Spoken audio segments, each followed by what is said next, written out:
Hi friends, എല്ലാ പ്രിയ കൂട്ടുകാർക്കും പുതിയൊരു വീഡിയോയിലേക്ക് സ്വാഗതം. ഈ കഴിഞ്ഞ ദിവസമാണ് I C C player of the month പുരസ്കാരം പ്രഖ്യാപിച്ചത്.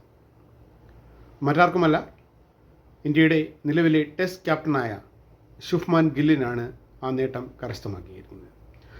ശുഭ്മാൻ ഗില്ലിന് മറ്റൊരു റെക്കോർഡ് കൂടി ഇതോടുകൂടി നേടാൻ കഴിഞ്ഞു. 4 തവണ ICCയുടെ പ്ലെയർ ഓഫ് ദ മന്ത് പുരസ്കാരം നേടുന്ന ആദ്യ കളിക്കാരനായി മാറി ശുഭ്മാൻ ഗിൽ. കഴിഞ്ഞ ഇന്ത്യ-ഇംഗ്ലണ്ട് ടെസ്റ്റ് സീരീസിലെ തകർപ്പൻ പ്രകടനമാണ് അദ്ദേഹത്തെ ഈ പുരസ്കാരത്തിന് അർഹനാക്കിയത്. നമ്മുടെ ഹാരി ബ്രൂക്ക്, ജോ റൂട്ട് ഇവരെല്ലാം മത്സരരംഗത്തുണ്ടായിരുന്നെങ്കിലും ശുഭ്മാൻ ഗില്ലിൻ്റെ തകർപ്പൻ പെർഫോമൻസ്, എസ്പെഷ്യലി ആ ഡബിൾ സെഞ്ചുറി സ്കോറിംഗ് ഒക്കെ അദ്ദേഹത്തിന് തുണയായി എന്ന് തന്നെ പറയേണ്ടി വരും.